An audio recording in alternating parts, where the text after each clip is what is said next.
I'm with Iain Lythall from Seventh Heaven. Do you just want to give a quick intro and a bit of background behind Seventh Heaven? I'm Iain Lythall. I'm one of the directors at Montagne Jeunesse, Seventh Heaven being the brand.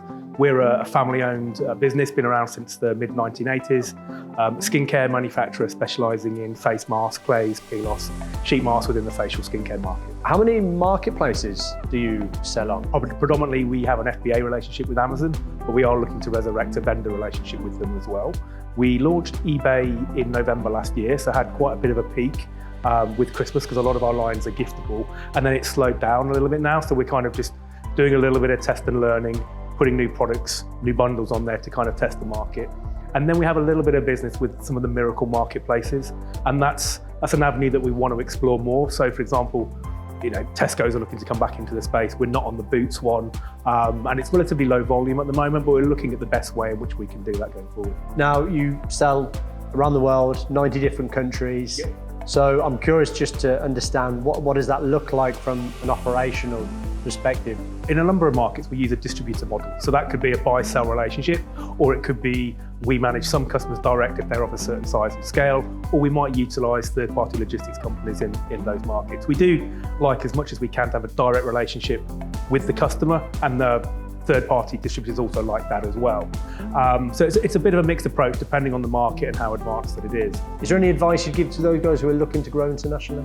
You've got assets such as like TikTok, which are really massive for things like health and beauty in the space that we're in, that you can kind of create that noise and buzz and excitement globally before you're even in a market. And buyers at retailers and are savvy. They're looking at what the trends are and they're looking for trending products. So there's different ways to approach it, but it's all about getting your brand out there.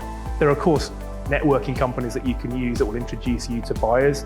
Just all of the touch points that you can find to get your brand out there and communicate with people. I don't think you go too far wrong. You mentioned TikTok Shop.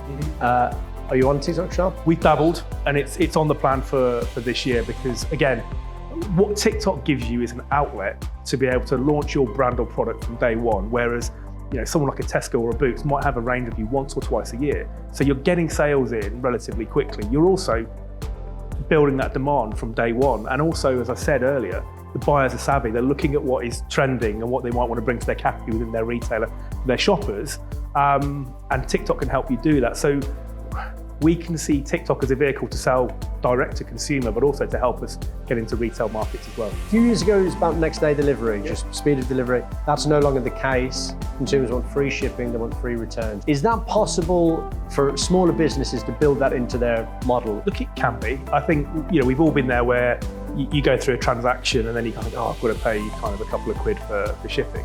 And I think what consumers don't like is that surprise at the end. They might go, oh, look, it's 50p more here if I buy it, and I can get it shipped when I want. Maybe they're prepared to pay it. They don't want that added cost at the end. So maybe you can build it in, or maybe you can find ways in your packaging and how you ship it that actually, if you can ship it in a certain way, take some bulk out the packaging, that actually you can reduce what your shipping costs are, then actually, does that mean that you can build in the shipping cost but maintain the kind of the price point and the profit that you need to? What are some of the things that Seventh Heaven as a brand are looking to do to reduce their shipping costs? I mean, as we grow, we can potentially have conversations with them providers to try and get better rates.